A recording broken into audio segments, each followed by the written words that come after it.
நயன்தாரா அவர்களுடைய வாழ்க்கை மற்றும் திரைப்பயணத்தை மையமா வச்சு Nayanthara beyond the fairy tale அப்படிங்கிற டாக்குமெண்ட்ரி நெட்ஃபிளிக்ஸ்ல ரிலீஸ் ஆகியிருக்கு.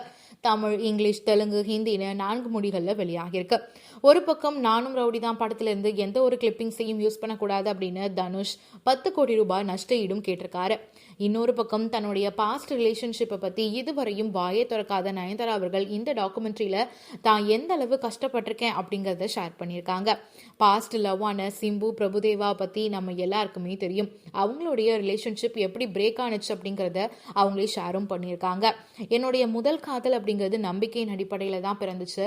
ஆனா அந்த நம்பிக்கை ரொம்பவே உடைஞ்சு போயிடுச்சு. இதுவரையும் நான் என்னுடைய பாஸ்ட் ரிலேஷன்ஷிப்பை பத்தி பேசினது கிடையாது. ஆனா மக்கள் அவங்களா ஒன்னு புரிஞ்சுக்கிட்டு தப்பா பேச ஆரம்பிச்சிட்டாங்க. ஆனா எந்த ஒரு தப்பு நடந்தாலும் பையனை பத்தி எந்த ஒரு விஷயமும் வெளிவரது கிடையாது. பொண்ணை பத்தி மட்டும்தான் தப்பா பேசுறாங்க.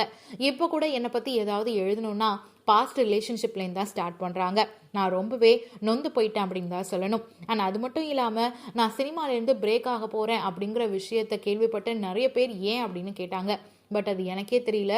என்கிட்ட இதுக்கப்புறம் நீ படம் நடிக்க வேணாம் அப்படின்னு சொன்னாங்க. என்கிட்ட ஒரே ஒரு ஆப்ஷன் தான் இருந்தது. அப்போ நான் யார் என்ன பேசினாலும் நம்பிடுவேன். இப்போதான் நினச்சி பார்க்குறேன் அது ரொம்பவே தப்பு அப்படின்னு. அதுக்கப்புறமா என்னுடைய சினிமா வாழ்க்கையில் 2 வருஷம் பிரேக் எடுத்துக்கிட்டேன். அதுக்கப்புறம் தான் மறுபடியும் நடிக்க ஆரம்பித்தேன். நானும் ரவுடி தான் படத்தில் தான் டைரக்டர் விக்னேஷ் அவர்கள் கூட எனக்கு காதல் மலர்ந்தது. இவ்வளோ நாள் வெயிட் பண்ணது இவருக்காக தான் அப்படின்னு தோணுச்சு.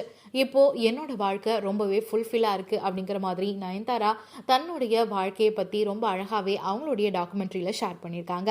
இதுவரையும் தன்னுடைய பாஸ்ட் ரிலேஷன்ஷிப்பை பற்றி எதுவுமே சொல்லாத நயன்தாரா இந்த டாக்குமெண்ட்ரியில் சொன்னது எல்லாருக்கும் ஒரு பதில் தர வகையில் இருந்துச்சு அப்படின்டா